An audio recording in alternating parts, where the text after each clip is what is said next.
The willow and the chrysanthemum. The air in the bustling port city of Yokohama was thick with the scent of salt and the promise of a new life, but for young Kiko, it smelled only of fear. At just 16, she had been sold by her desperate family to a matchmaker, who had promised them a better life for their daughter in the city's pleasure district. The journey had been a blur of crowded boats and stern faces.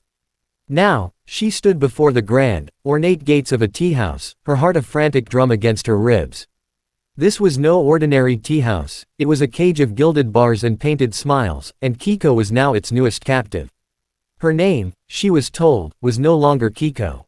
She was now, Haru, a name meaning spring, a cruel irony for a girl whose life was about to be plunged into a perpetual winter.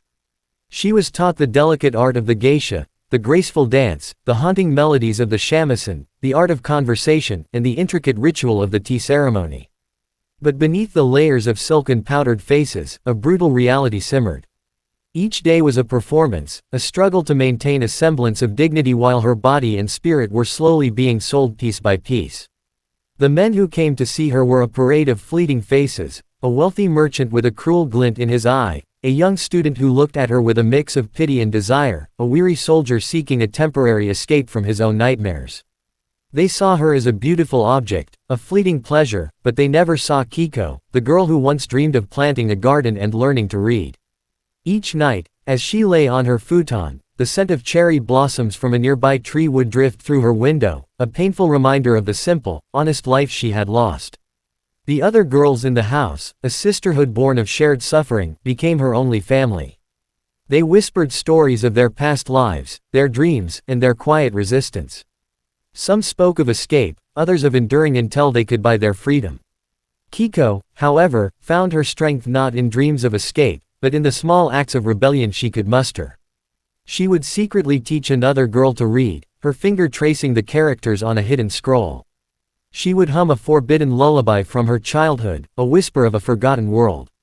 She learned to read the men who came to her, to understand their desires and their fears, and in doing so, she found a strange kind of power.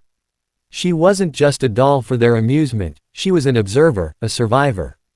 Years turned into a relentless, hazy procession. The girl who arrived with a heart full of fear had become a woman hardened by experience, her movements precise, her smile a practiced art. She had seen girls arrive full of hope and leave broken, their spirits shattered. She had witnessed the fleeting kindnesses and the brutal cruelties that defined their lives. But Kiko, now Haru, had not just survived, she had endured. Her heart, once a fragile blossom, had become a resilient chrysanthemum, able to withstand the harshest winters. She had learned to find beauty in the fleeting moments of kindness, to find strength in her own resilience, and to hold on to the memory of the girl she once was, the girl who dreamed of planting a garden.